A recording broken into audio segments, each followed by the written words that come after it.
So, can Josh Allen keep the Bills on top of their division? Could the Jets return to glory with the addition of that bad man? And could we have the first repeat division champion in over 20 years? We're going to see if we can find the answers to those questions and many more as we are heading east this week, as we continue our four-part series of our divisional previews here on Fantasy Football Fever, starting right now.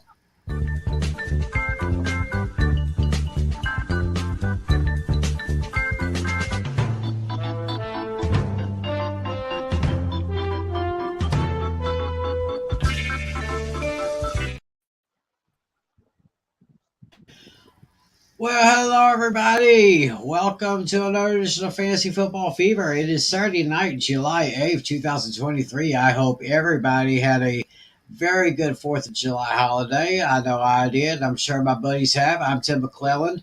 Of course, we got John Natale over here, our commissioner, and we got John Flynn, hooked on sports. How you guys doing? Yeah, great. I'm doing good, and welcome to the first episode of Fantasy Football Fever in the Threads era. Yeah, yes, the Threads era is. Yeah, so basically, Threads is like the Twitter that Meta the Mark Zuckerberg made to compare to Elon Musk. So it's actually a really big hit. Oh, okay. I guess I'll just have to take a look at that. So anyway, thanks for y'all joining us here on Facebook and on Twitter, wherever you're watching, however you're watching. Thanks for joining us. We're getting closer and closer to the start of the NFL season. It's going to be here before you know it. And we have some very special news about our fantasy league, but we will get to that about halfway through this show. But tonight, we are going to take a preview of the AFC East and the NFC East divisions. Got some pretty intriguing schedules for these teams here. Yes, sir. I believe they were the two best divisions in football last year. I mean, because 5 of the 8 teams in the division, those divisions, went to the playoffs, and two more of those teams were in the playoff hunt until the very end. So it should be really exciting because there's a real likelihood these might be the two best divisions on paper in the NFL for the upcoming season. I think the AFC North might have a case for that. Maybe the AFC West, which we'll look at in our next episode, whenever that is. But there's going to be I think the fantasy boards you're going to see between these divisions are much more pleasant than the ones you saw last time when we had to deal with the NFC South and the AFC South. Yeah, it seems like a little discombobulation down the South, but let's go ahead and start our preview by checking out the AFC East. We're going to look at each team's starting offense and get some fantasy numbers for these teams, starting with the defending division champions, the Buffalo Bills. They got Josh Allen ranked the second best quarterback in the entire league. And they got running backs James Cook and Damian Harris close by with 30 and 47 respectively. At the wide receiver position, Stephon Diggs, Gabriel Davis, 6 and 48. I mean, one of the two of the best quarterback tandems in the league, I will say. And their wide receiver number 3, Khalil Shakir, ranked at 103. Their tight end is Dalton Kincaid. He is ranked 18th among all tight ends.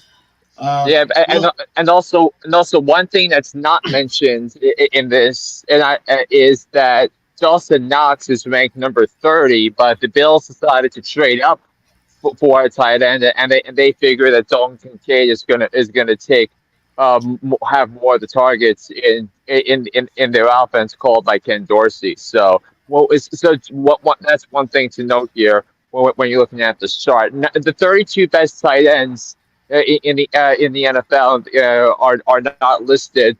Are not all of them are listed in our charts because of the fantasy implications and how these teams are constructed. But go on, Tim. And they have a very stout defense and special teams, ranked number 2 overall in that position.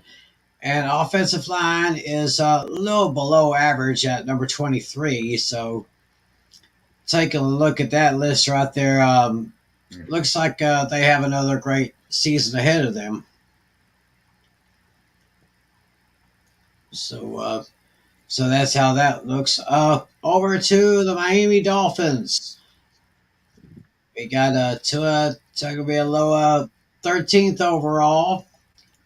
Jeff Wilson Jr. ranked 38th among running backs. He's at RB1 with Raheem Mostert at RB2, the former 49er. And, of course, they got the Cheetah, Tyreek Hill, ranked number 4 at wide receiver 1. No surprise there.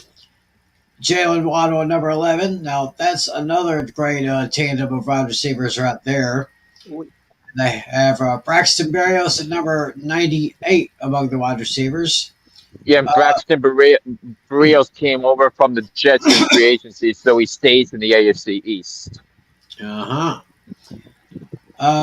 tight end, Durham Smythe, is at 46th in that position.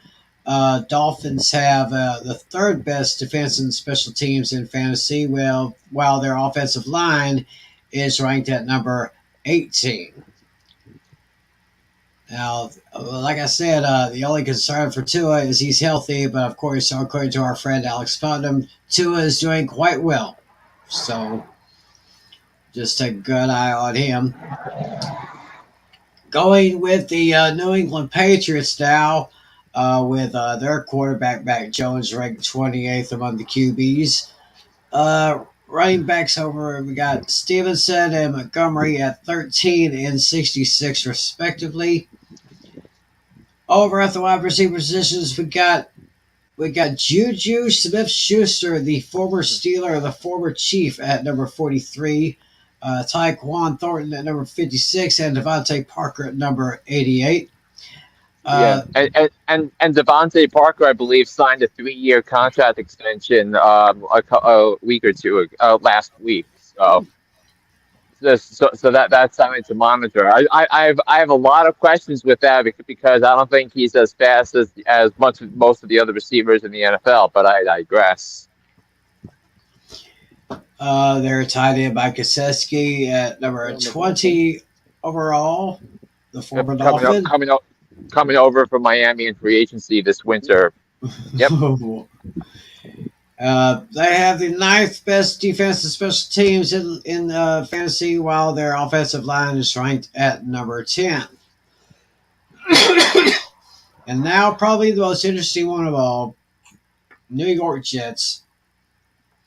They now have the services of that bad Aaron Rodgers coming over from Green Bay, ranked number 14th overall in the quarterback position.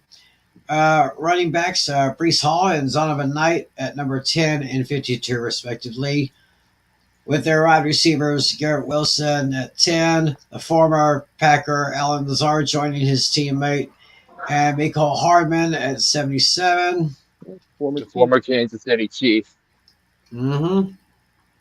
Who came over from the aforementioned Chiefs in free agency this winter.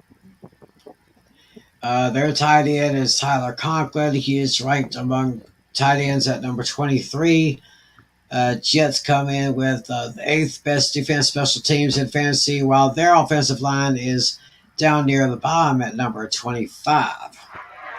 Yeah, and so two things to know here before we look at their schedules. Number one, Breece Hall ranked number 10. I have a lot of concerns about that because it's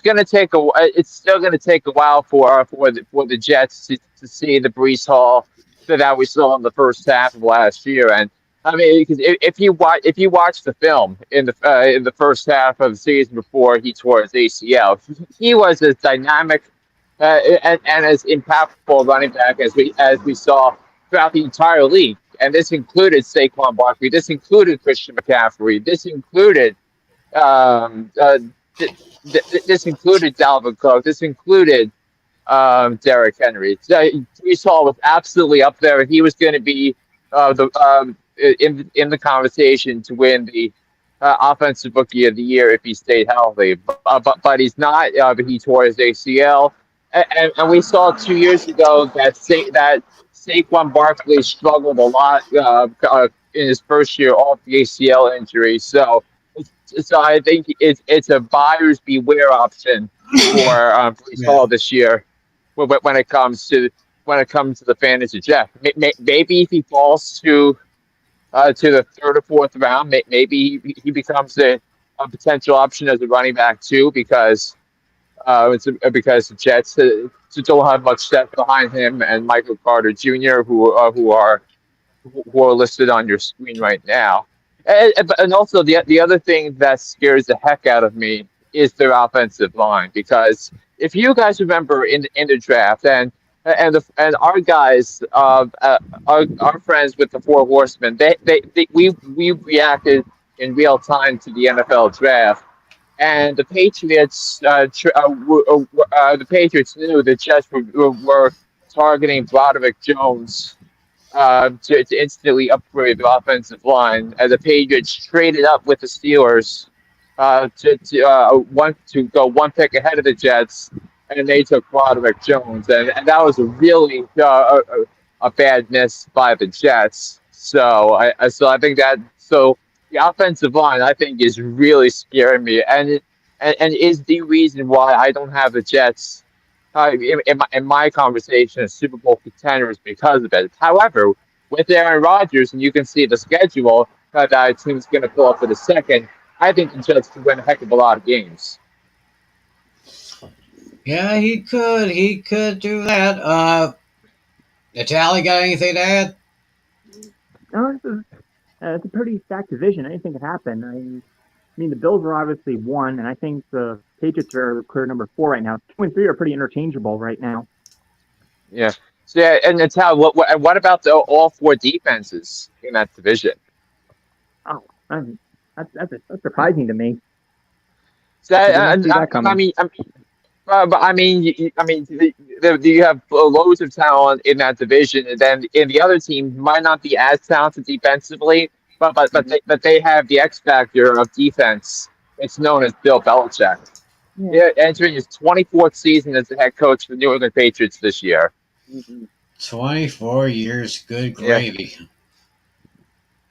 I don't think I've heard of a head coach being around that long since maybe, Don well, I think Shula, maybe? maybe Chuck Noll or Yeah, or Chuck Noll lasted 23 years. 23.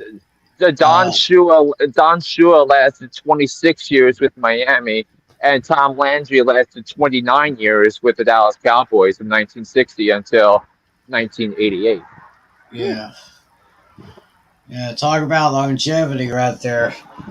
Well, anyway, let's go ahead and take a look here at the schedules for these teams here. We'll put that on the screen right here. Starting with the Bills. Let me get I gotta look on this. Okay. They start week 1, September 11th. Monday Night Football on ESPN, ABC, and ESPN Plus.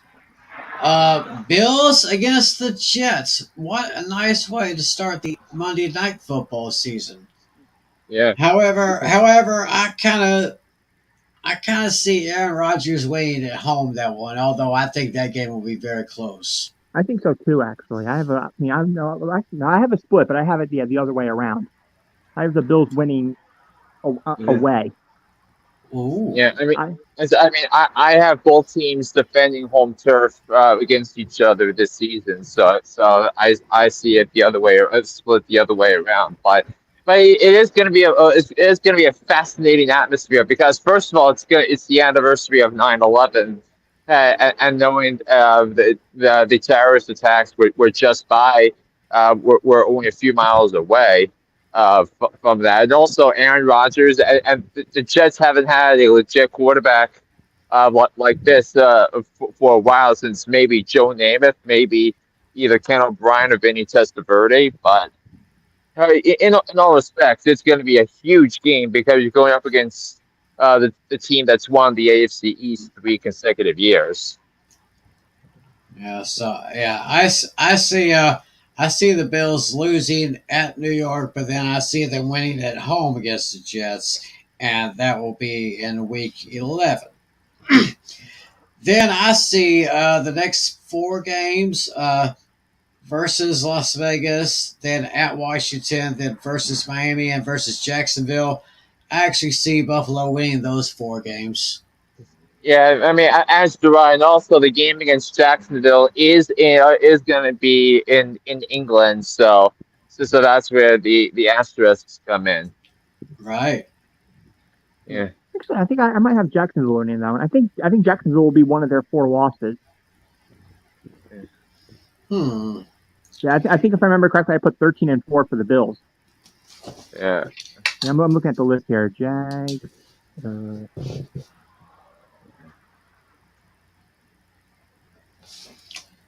Yeah, I have 4 losses. I still have 4 losses for the Bills. Yeah, I do as well. Including, you guys are not going to believe this, but I see Week 6, Buffalo at home against the Giants. You may think I'm crazy, but I'm still on an upset. I'm still on an upset. You're taking the Giants on that one? I'm kind of leaning toward the Giants a little bit. Interesting. I definitely want when we do the Week 6 NFL preview in October. I definitely want to see what your stance on that is, because that's going to be a fascinating pick. I mean, it could happen because the Giants are so well coached under Brian Daboll and Mike Kafka and Wink Martindale, but I still think the Bills are I still think that the talent levels. I mean, the amount of talent between both the talent disparity between the two teams, I think, is eye opening, and why the talent I might be leaning towards Sean McDermott's squad. Yeah, I'll just say, my 4 losses for the Bills are against the Dolphins, the Jets, the Eagles, and the Chiefs. Yeah, and also a big part of Buffalo's schedule, they have to go to Cincinnati and they have to go to Kansas City. Mm-hmm. Right. And they also have road games. Their road games against the other road games against the Jets, the Dolphins, the Eagles. Yes, yeah, I think yeah, but I digress on that part. But yeah, I mean, going through the rest of the schedule, I think I could see them actually splitting with the Patriots, because I think Belichick is gonna pull a game out of his rabbit against Buffalo, but. Yeah, I have a sweep there, as you could tell by my 4 loss picks. I see Buffalo sweeping the Patriots this year. In fact, I've got the Bills winning from Week 7 to Week 11 at New England, home against Tampa Bay, at Cincinnati, home against Denver, home against the Jets. Then Week 12, a big game, heading to Philadelphia, which I believe those Eagles will probably get the best of Buffalo, probably in the latter part of the fourth quarter. Yeah. Yeah, but I think looking at the schedule, maybe that Week 18 game against Miami would scare the heck out of me if I'm Buffalo and if Tua is healthy, because that could be a clinched playoff situation for Miami, given what the AFC wild card race might be like. So I have that as a loss for Buffalo. So I think so. I have 12 wins and 5 losses for the Bills. Yeah, then they got their bye week at week 13. Week 14, December 10th, Buffalo travels to Kansas City, and I see a loss there. Then the week afterwards, they're at home against the Cowboys, and I kind of see Buffalo winning that one, as well as the last three games at the Chargers, home against the Patriots, and at Miami. So that gives me a finishing record for Buffalo 13-4. Yeah, same as me. So I guess that's how we see it. And the experts went over under for the Bills at 10.5 wins. Yeah, all of Yeah, us took the over. I think that that's one of the easiest over under bets. I'm definitely hammering the over. Yeah. Yeah, taking the over there. Yeah. So, yeah, but of course, I think the big question for the Bills is, I mean, can Sean McDermott is he the right coach for the Bills to get over the hump and go to the Super Bowl and win the Super Bowl? And so far, he's not proven against that. He's been to the AFC Championship game once, but the last 2 years, he's lost it in the divisional round. The first game, the first one against Kansas City, that he blew with his clock management with the 13 seconds on the he left that on the board for Mahomes, and Oh, then the complete no show in the first half against Cincinnati last year in the divisional rounds. That was just inexplicable and unacceptable in every area. right.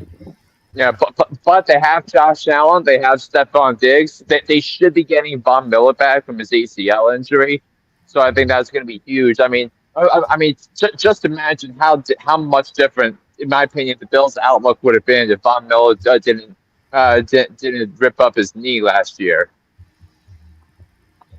Right. And let's talk about the Dolphins' schedule here.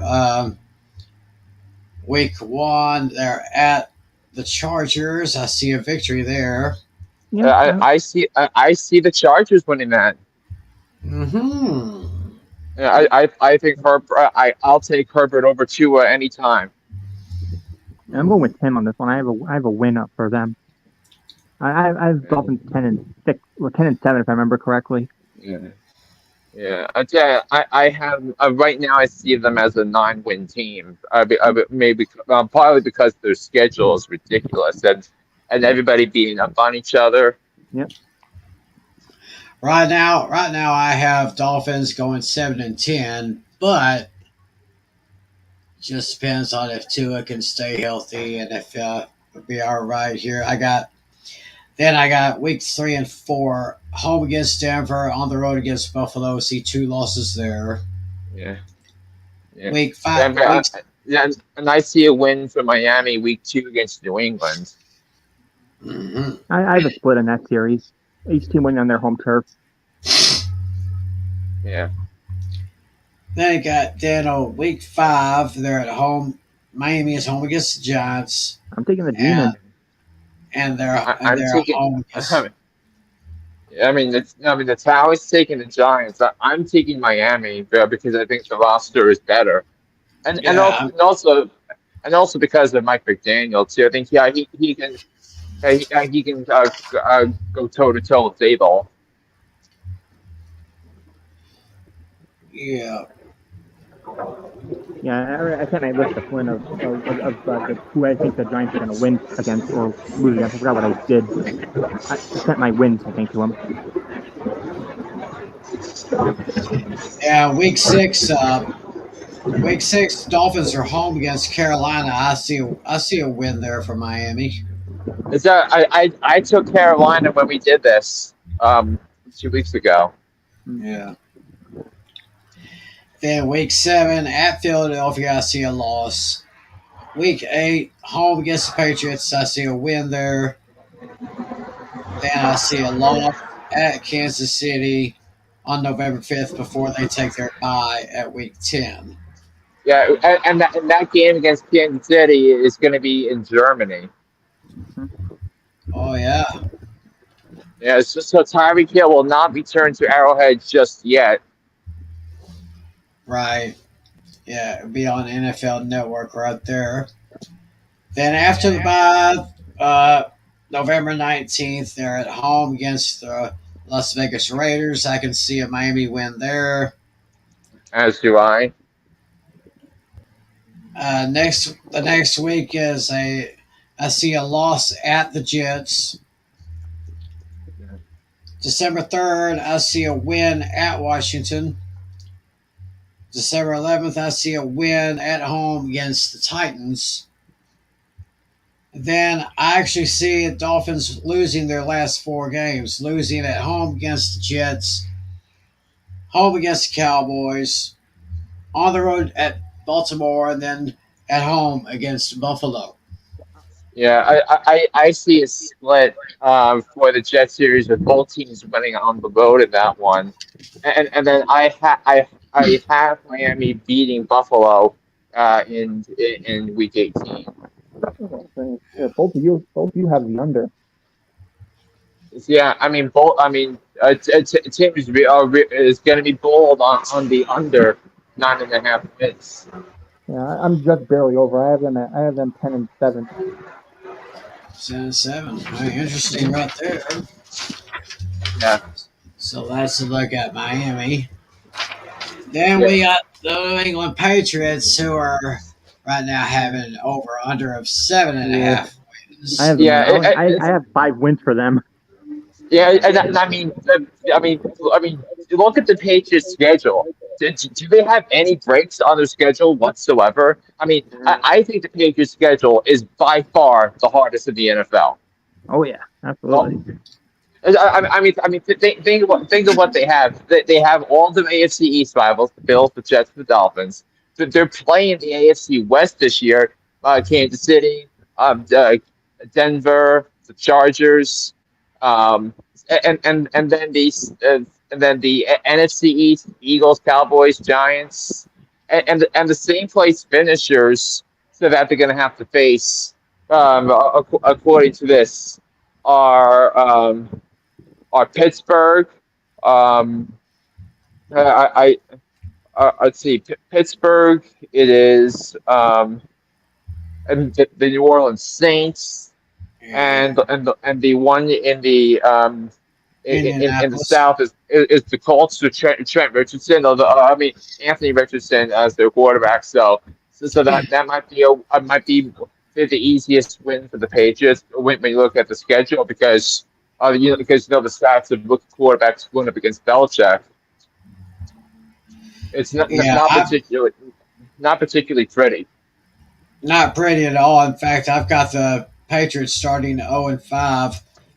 Yeah, I Lost. mean, I mean, if they don't beat Miami week 2, they're going to start 0-5. Yep, for sure. Yeah, I see them losing at home against Miami, losing at home against Philly, losing on the road at the Jets, losing on the road at Dallas, and losing at home against the Saints before I see a Patriots victory in Las Yep, Vegas. that's one of Yeah, my 5 wins. Then a loss at yeah, home against Buffalo, then a loss on the road at Miami. Then I see them winning at home against the Commanders and winning at home against the Colts before they take their bye. And then on the other side of the bye, I see a loss to the Giants in New York. I see them winning against the Chargers on December 3rd. yeah. Then after That, that, that, yeah, that game screams in only the Chargers type of loss. You think of all the ways the Chargers have lost games. That game screams only the Chargers. Hmm. yeah. Then after that, I see them losing their last five games of the season at Pittsburgh, home against the Chiefs, on the road to Denver, on the road to Buffalo, and losing at home against the Jets. So I see the Patriots finishing 4-13, and this will probably be Bill Belichick's final year as head coach of the Patriots. And it looks like we all have the under on this one. Yeah. So I mean, I have them guys. I don't know. I'm taking a look at what I said in our chat. I had yeah, the Patriots win 6 games. Oh, we're all one apart. Yeah, Tim has 4, I have 5, you have 6. Yeah, I think Patriots 7.5 under is one of the. But then again, there is Belichick, and remember we all bashed the Patriots last off season, and they're messing things. But listen, Belichick almost took them to the playoffs. They were a win away from the playoffs. Mm-hmm. So now moving along, we're talking about the Jets schedule. Experts have their over under at 9.5 wins. yeah, and I think we're all hammering the over big time on this one. Yeah, I have I 11. believe so. I've got 12-3 with 2 games as question marks. My first question mark is September 7th, week 2 at Dallas. And my other one is week 5, October 8th at Denver. I could see the Cowboys winning week 2, and I think week 5 is going to be a pivotal game for the Broncos. If they're going to be in the mix for the wild card, right? So I've got the Jets winning at home against Buffalo. Don't know about Dallas. Winning at home against the Patriots. Losing at home to Kansas City. Denver's another question mark. That will be a very intriguing matchup. And then before the bye week, I actually see the Jets winning against Philly. That's an upset. yeah. And also, by the way, in their franchise history, the Jets have never beaten the Eagles. They have never beaten the Eagles. Ooh. But they have not had Aaron Rodgers. But that is true. But I still think the Eagles are the better team and the better coach team. Better team, better coach, better quarterback, better offensive line. Then after their bye week in week 7, I see them getting 3 wins in a row at the Giants, home against the Chargers, and on the road against the Raiders.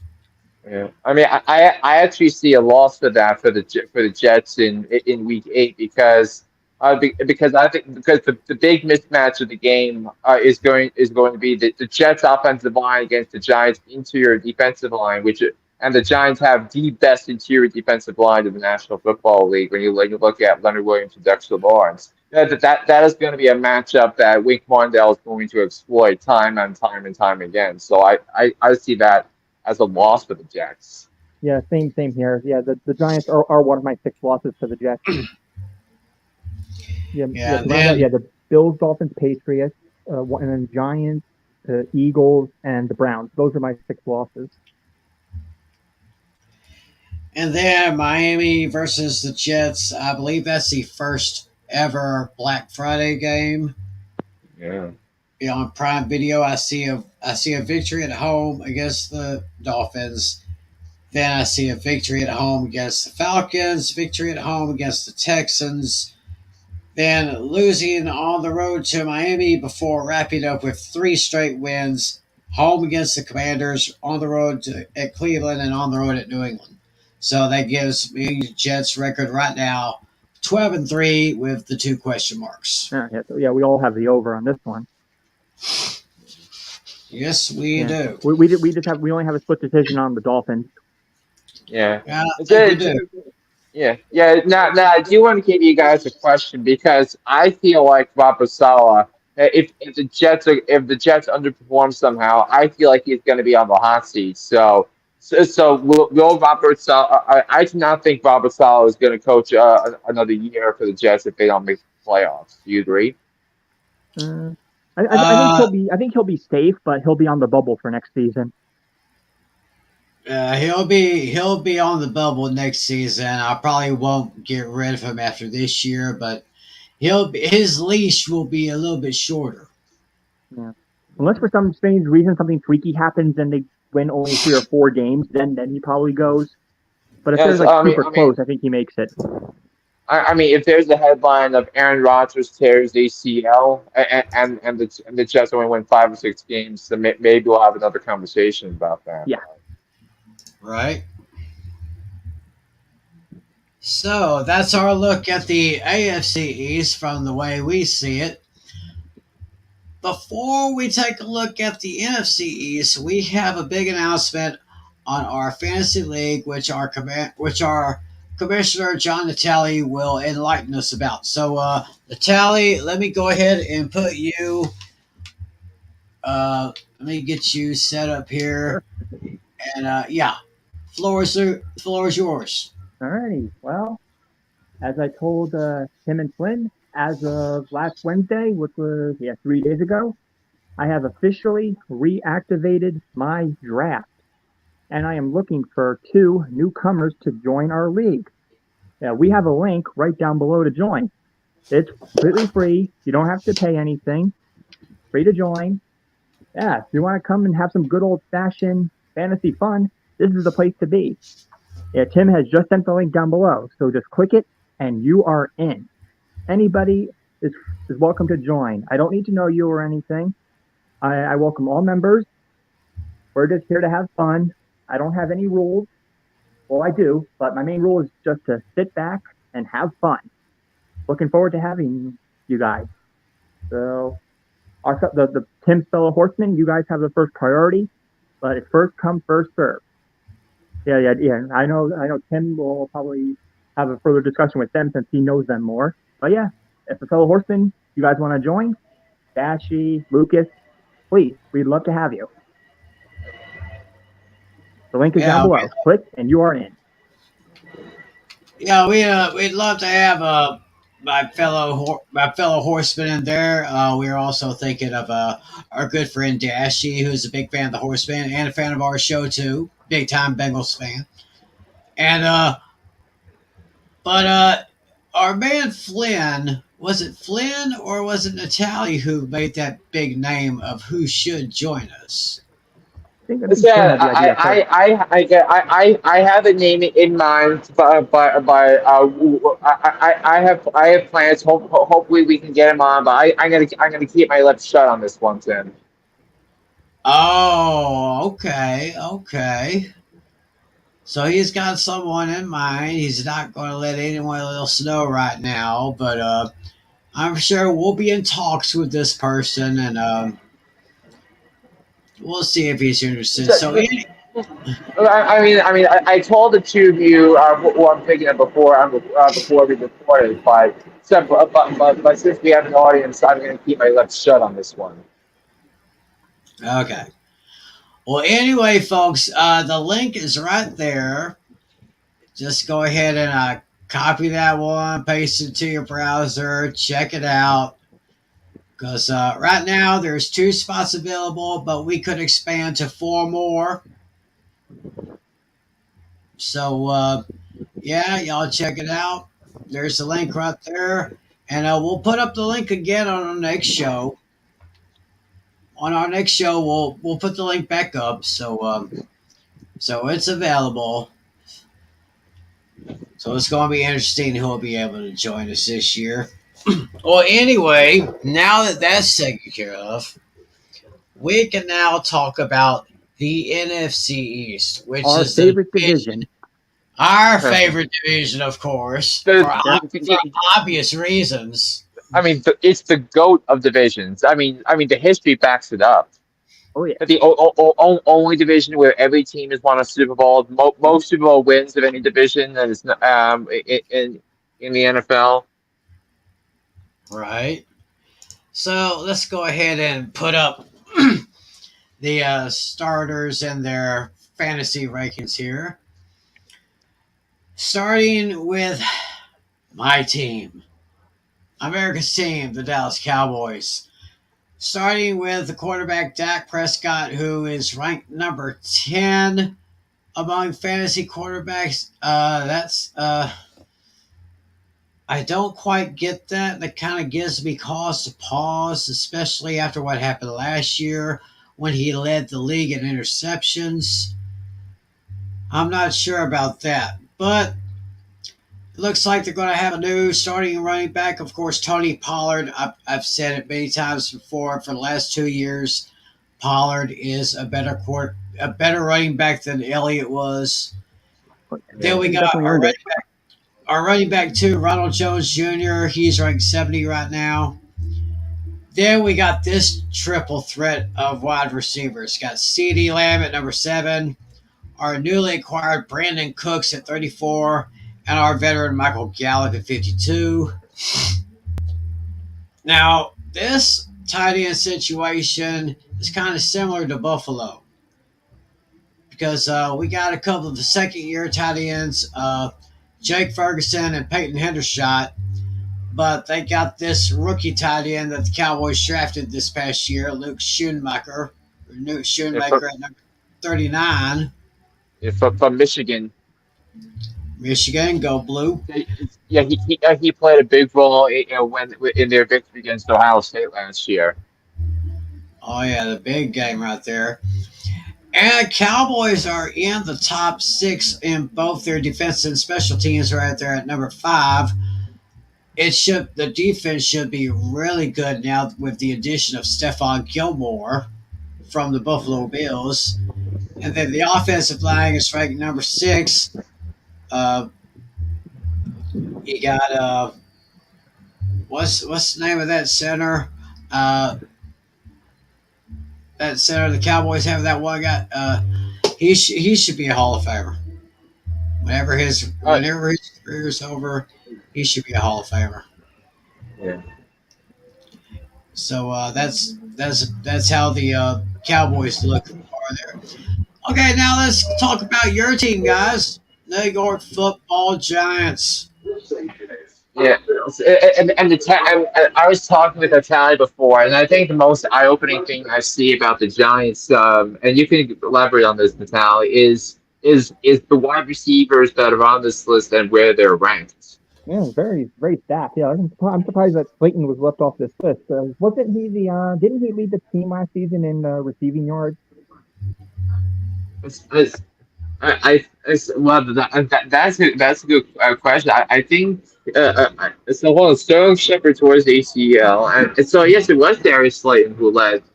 Yeah, but again, all these rankings are based on from ESPN's fantasy when you look at the PPR because we do a PPR leagues, and I think most of the leagues I know of do PPR, but you can make a case for any of the 6 wide receivers on the Giants depth chart lining on this list. I mean, Wandale Robinson ranks 78, Sterling Shepard 81, Paris Campbell 82, and two other things. And the town. I want to give you the other rankings of where the other receivers are.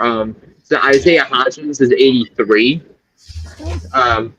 So Darius Slayton was ranked 84. And Jalen Hyatt is ranked 124. Yeah, but Hyatt, I can understand not making the list because you just got here. So, I mean, you can make a possibility of any of those guys being the number 1 receiver. But in terms of the Giants winning games, I don't think that's necessarily a bad thing at all because if you have all those guys healthy, that opposing defensive coordinators and opposing linebackers coaches and second and defensive backs coaches, they're going to have to prepare for 6 different receivers, and all of them, I believe, can make a small impacts throughout the course of the game and throughout the course of a play situation, but. That's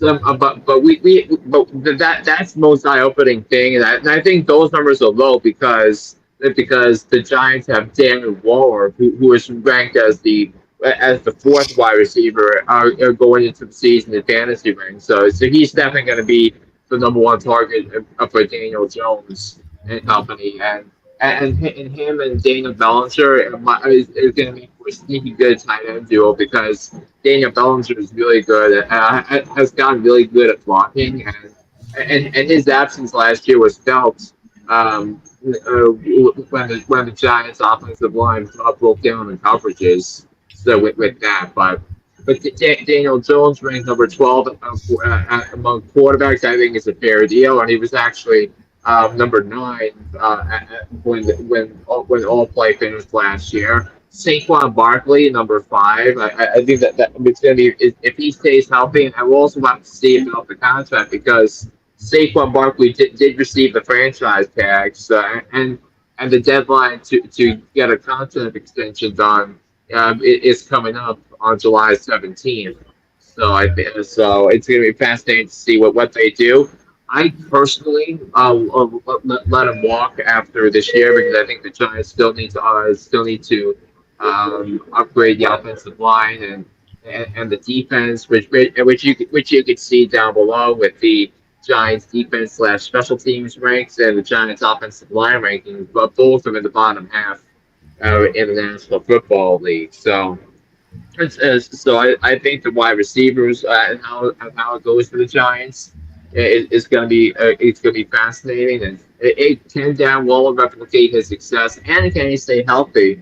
That's a big question, but Daniel Jones, special off a contract extension, I think it should be a very interesting offense what Kafka and Dable are able to dial up, what they were able to dial up in the lab this year, and I'm excited to see that come September. And before we move on, I think Dashi has sent us his predictions. Oh yes. Let me check that. Let me check that here. Dashi has got his predictions here. Let's go ahead and zoom up. So Yeah, we're seeing it. Yep. Go on. It looks almost similar to what I have. Yeah, exactly what I have.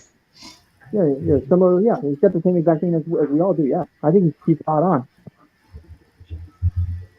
on. Sounds pretty accurate there, Dashy. Yeah. I just have the Dolphins and Jets in reverse, but other than that, it's pretty solid. Yeah, it seems pretty solid to me here. Let's go ahead and move on by talking about the defending division champion Philadelphia Eagles. Oh, never mind. I read it wrong. Yeah, he's the exact same team as me. I read it wrong. Okay. Well, you got the Eagles. Jalen Hurts ranked the 3rd best quarterback in the league. DeAndre Swift, Rashad Penny, their running backs at 27 and 40. AJ Brown, Devontae Smith, Quez Watkins. That will be a very interesting tandem of receivers right there at 9, 14, and 108 respectively. The veteran Dallas Goedert, 6th ranked tight end in the league. And the Eagles defense special teams at 18.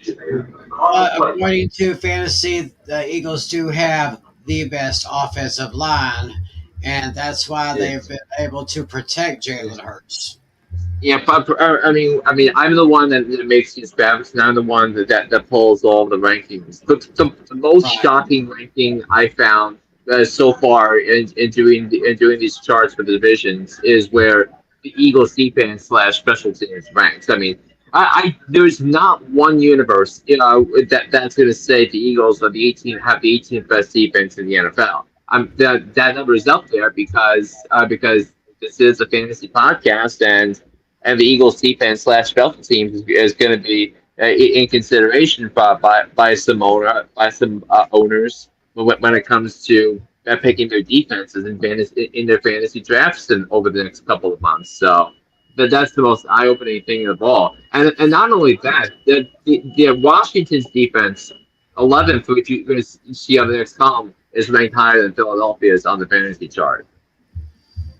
That kind of gives me cause to pause, even though the Commanders' defense has been pretty good over the years, and I think that's really what helped the Commanders win the division back in 2020. And take a look at their lineup. Sam Howell, basically an unknown, basically a nobody, but who knows what could happen with his running backs, Brian Robinson and Antonio Gibson, 34-37. with wide receivers Terry McLaurin, Jahan Dotson, and Curtis Samuel, 25, 37, 76. Logan Thomas, their tight end, ranked 22. And as Flynn said, the 11th ranked defense special teams and the 29th ranked offensive line. So I guess with Dirty Dan Snyder out of the way, the Commanders can probably start improving. I guess. Yeah, and maybe build a stadium where RFK Stadium once stood, and not having to go outside of DC and go into Landover, Maryland. Oh, could be. So that's basically that's basically how the projected starting lineups and the fantasy rankings are. And now we will just go ahead and share the next screen here, and we will take a look at the schedules for the NFC East, beginning with the Cowboys. Hold up. There we go. And we used to be able to set our calendars to it for so many years because it almost happened every year. Giants and Cowboys started at week 1. So this year's no exception, and it will be a Sunday night football. So it's usually Cowboys Giants prime time. And I actually see the Cowboys. I see the Cowboys winning at New York against the Giants. Week 2, the Cowboys are at home against the Jets.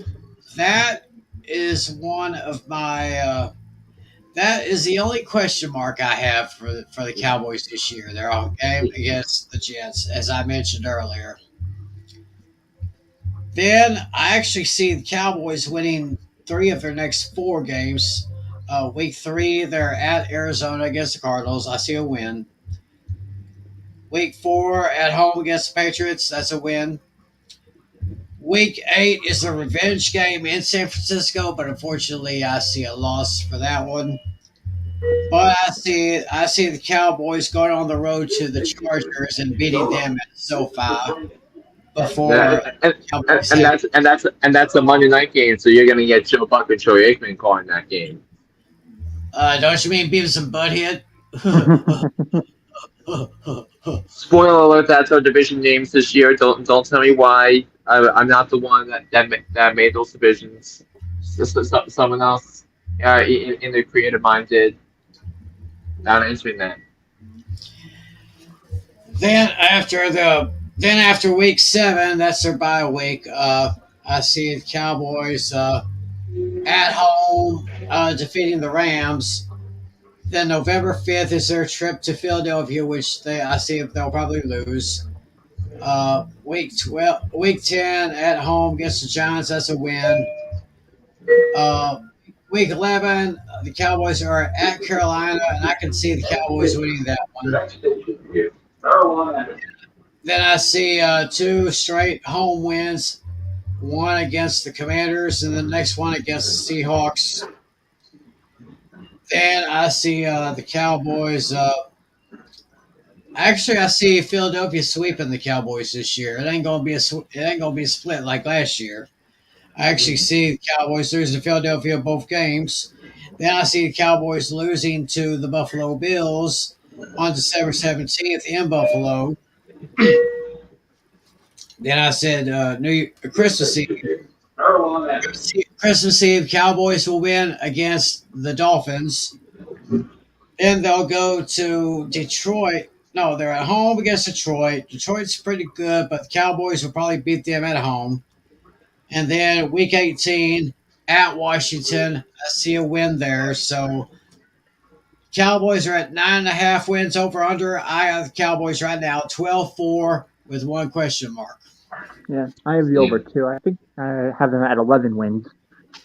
Yeah, I have them at 10. Because I see them tripping up against the Chargers. I see them just tripping up at Carolina. I see them tripping up at Washington week 18. I think the Seahawks can go on the road and beat Dallas.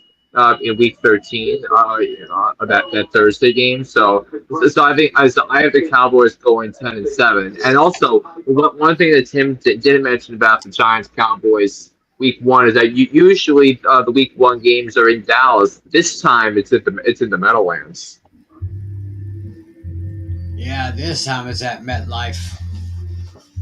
So that's how I see the Cowboys schedule playing out. Moving on to the Giants.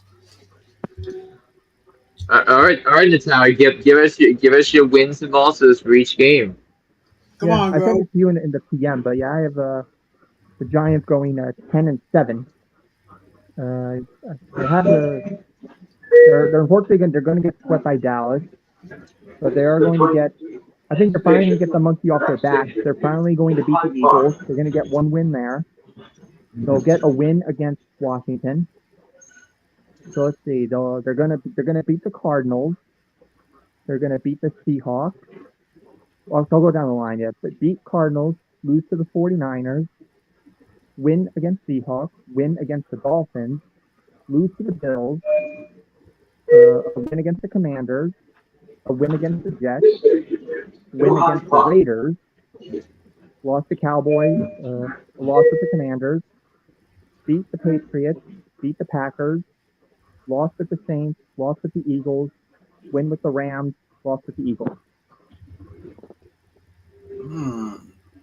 So with a final total, 10 wins, 7 losses. 7th seed in the playoffs. Hey, all right. I came the closest last time when we all gave the Giants a win. How many wins did we think we each get? I came the closest. I'm looking forward to doing that again. All right.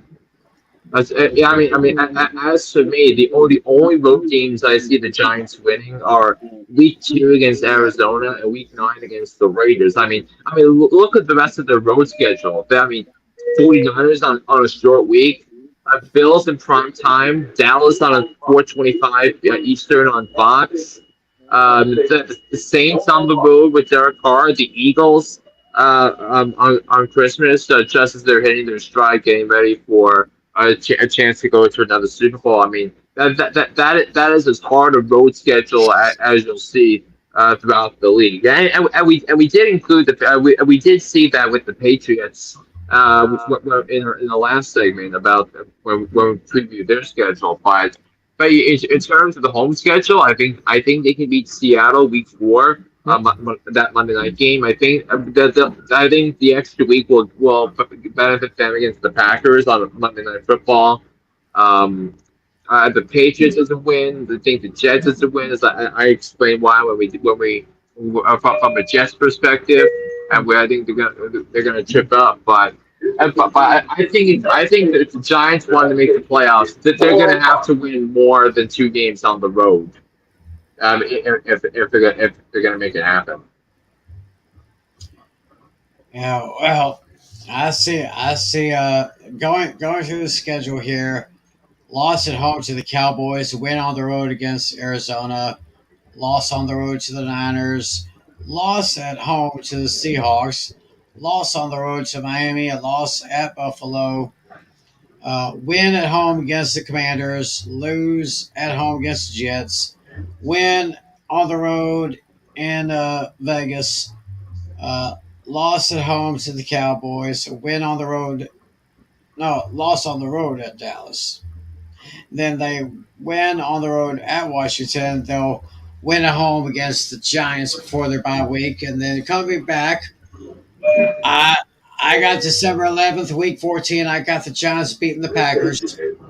And I got them losing on the road to the Saints, losing on the road to the Eagles. A win at home against the Rams, and again a loss at home against Philadelphia, which gives me a Giants record 7-10. They're 8.5 over under. I go slightly under. Yeah, I think 8.5 is fair game for the Giants in terms of the over unders because. Because in theory that they have parts of their schedule that are easy, but particularly look at their home schedule, and they also have it's also about how Brian Dable can elevate this roster. And I still think he can do it some more. And I think the Giants. I mean, if you were to tell me that the Giants roster is better than that last year, I think they definitely improved the interior defensive line depth behind Leonard Williams and Dexter Lawrence. That they I think they upgraded at the center position, which has been a problem ever since Sean O'Hara left the Giants 10, 15 years ago. And so they're faster at the wide receiver position. I mean, they have the slowest wide receiving room in the National Football League last year, and they resolved it by adding Paris Campbell in free agency and then trading out to draft Jalen Hyatt. So I think, and also even though I think the linebackers are a little bit better, it's not good, not great enough.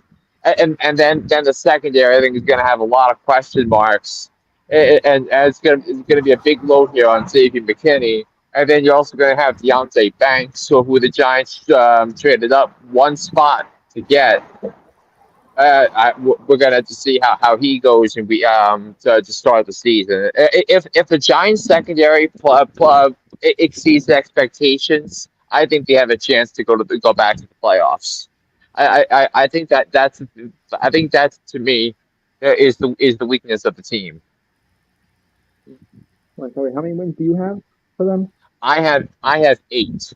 I have them winning. I have them going 6-2 at home. And then I have them only winning 2 road games at Arizona and at Vegas. Okay, so yeah, I'm the only one that's taking the over here. I have 10 wins. Interesting. Yeah, so to recap one more time, my losses are they lose to the Cowboys twice, lose to the 49ers, lose to the Bills, lose one to the Commanders and then one to the Eagles.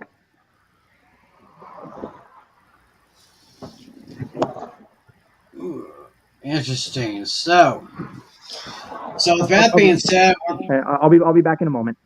Okay.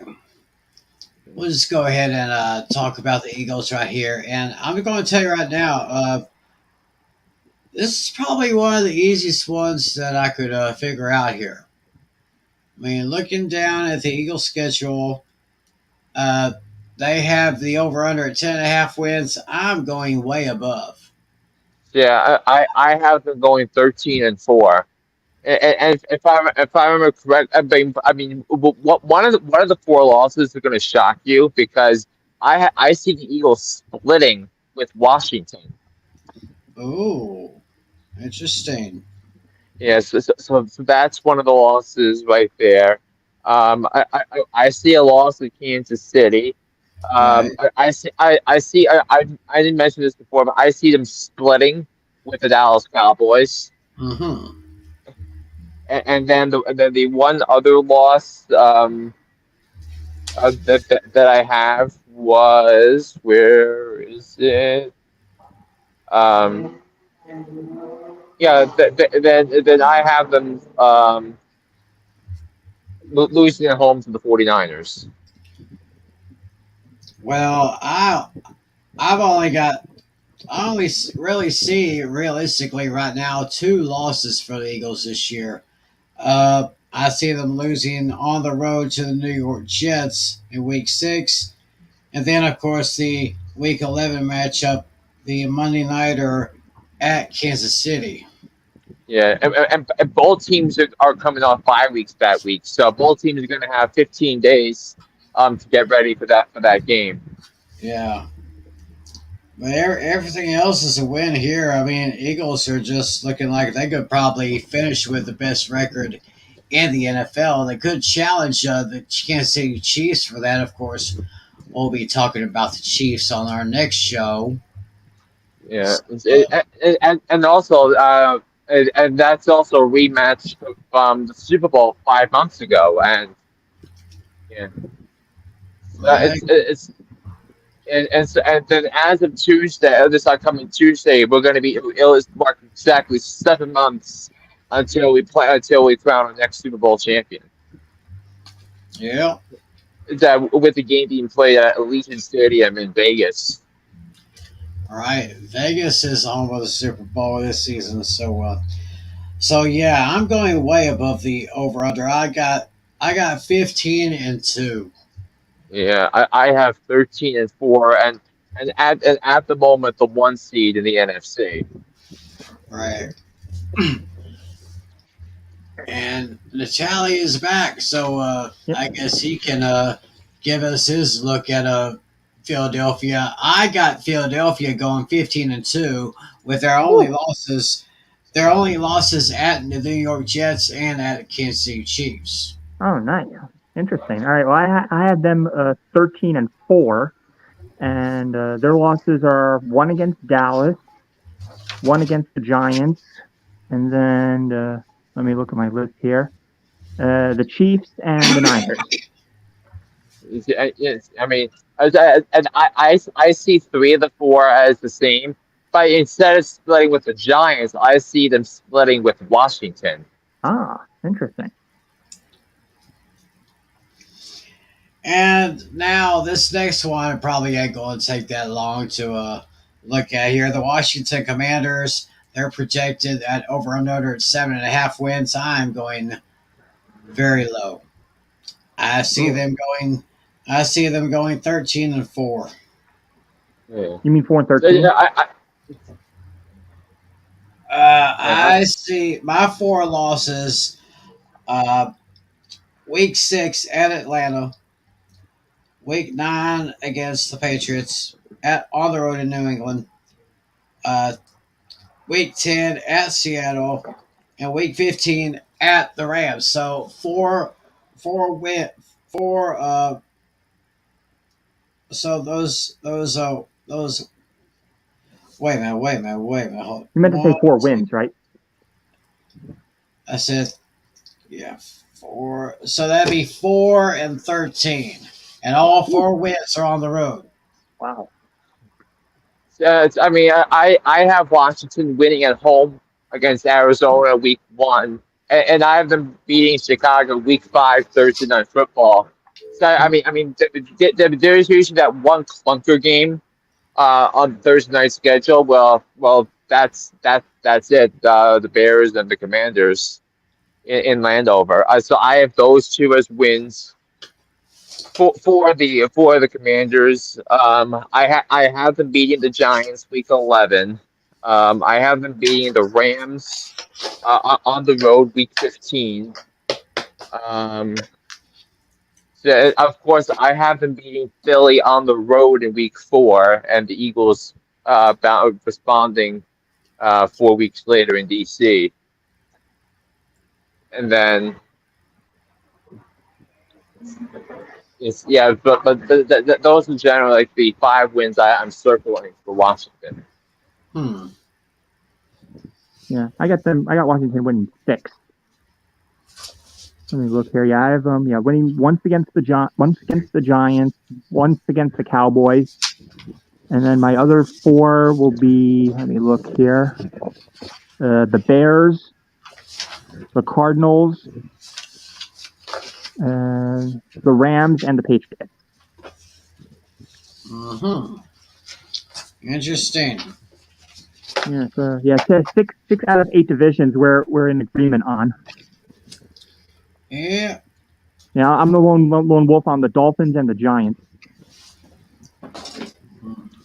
Oh yeah, that's right. The 6th win was Washington beating Miami in Landover. Right. So yeah, that's basically how they look here. Is how we see the NFC East right there, and I guess that's all I really need to talk about right now. Except let me go ahead and pop this link up again for anyone who's still interested in joining our league. There is a link right there, and in case y'all missed it, don't worry. We'll have this link up again on our next show. We have an interesting question here. Here, let me get this question up here. I have an interesting question. Griffin Carey. So Griffin, sound off. Let us know what you want to know. Yeah, one of our future shows coming up in the next month is going to be an open forum. So, any of y'all have any fantasy questions, y'all can let us know. We want to set aside one of our shows to hear from all of you out there. Yeah, So, we're gonna have that one sometime in August, yeah, and our league draft night tentatively September 1st. But depending on our schedules, we're gonna play with it a bit and see. right. It'll be anywhere between the 1st and the 3rd or the 4th, something like that. Okay. So let's see. Oh my gosh. Looks like my neighbors. It sounds like my neighbors across the street are playing their music again. But of course, I do not understand the lyrics because I do not understand the language. Mm. If you know what I mean. Oh, yeah. Sounds like there's a live mariachi band going on right there. Okay, here is his question. Let's put his question up here. I got to offer Amon Ross St. Brown a 2024 second, 2025 second for AJ Brown and Damian Pierce. What Oh, do you you could. guys think? Oh, you gotta take it, dude. You Yes, gotta say absolutely. yes. You gotta take it, dude. I mean, I'm not St. Brown. Given, given the culture, given what's in place, I mean, you gotta hammer it, and you get those two future picks. You gotta take advantage of that. All right, so basically, Flynn says go for it, Griffin. So that's his opinion, and hopefully it'll go well for you. We have someone here. Um, I'm not sure this is the real. I'm not sure this is the real guy right there. It says official Patrick Mahomes. Um,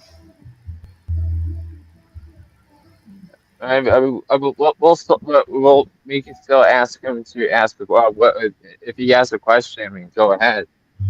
yeah, if he's got a question or if it's really Patrick Mahomes, I mean that's what I want to know. I mean, do we actually have a guy?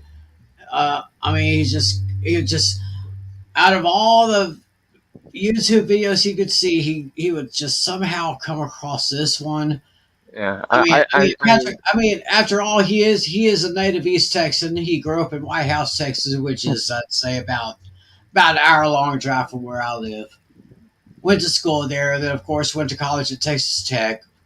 Then of course drafted by the Chiefs, and rest is history. So I don't know if it's really him. Griffin, thanks guys. Thank you, Griffin. Thank you for your question. Thank you for watching. Tell your friends about us.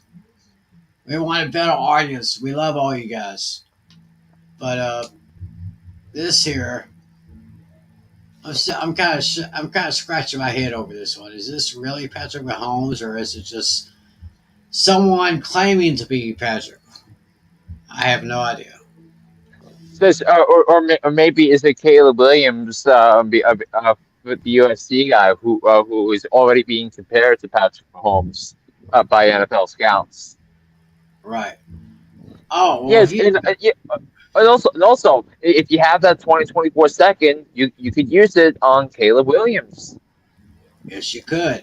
Right. All right, this guy, official Patrick Mahomes. I got offered 2023 Jalen Hurts for 2024 AJ Brown. Um, that's a hard one, but I say go. Yeah, I like it. Yeah, Hurts is due for a huge breakout. Yeah, he's improving year after year. So yeah, I would take it. Wouldn't hurt. Yeah, it would seem like a little bit above even trade, I guess. Yeah. I mean, it kind of depends on what the rest of your roster is. If you're good at the wide receiver position, if you can afford to let AJ Brown go, if your wide receiver room is good enough, then you then you find a way to upgrade the quarterback position of what while making one of your wide receivers expendable. Yeah. So yeah, that would sound like a good deal. 23 Jalen Hurts for 24 AJ Brown. That sounds all right. Yeah. Sounds very good. So well, I guess if there's nothing else, I guess we can go on ahead and wrap up this show for this week. Yep. Uh, How I about guess how about maybe 2 weeks from tonight, the finale for the West? yes, 21st. We're looking at July 21st, another Friday night. We'll be going to the West to talk a look at AFC West, NFC West, and that we'll take a look at that. And oh, we got another message from official Patrick Mahomes. Yeah, then I got 2021 Tyreek Hill for 2023 Patrick Mahomes. Yeah, I'm fine with that. Yeah. I mean, Tyreek Hill had a great year for Kansas City that year. Before his last year, of course, before getting traded to the Miami Dolphins. Mm-hmm. So, yeah, so y'all look for us on January 21st. July 21st. July 21st. Why am I thinking January? Oh, yeah, just because I'm tired and I can't think straight. July 21st. Go ahead and check us out. We'll be talking about AFC West, NFC West. Then, of course, we still have a few more shows to go. Got a few left. Yeah, the West, the fantasy rankings, and then my version of 22. Yeah, we'll take all your questions and yeah, we're well we got some good material.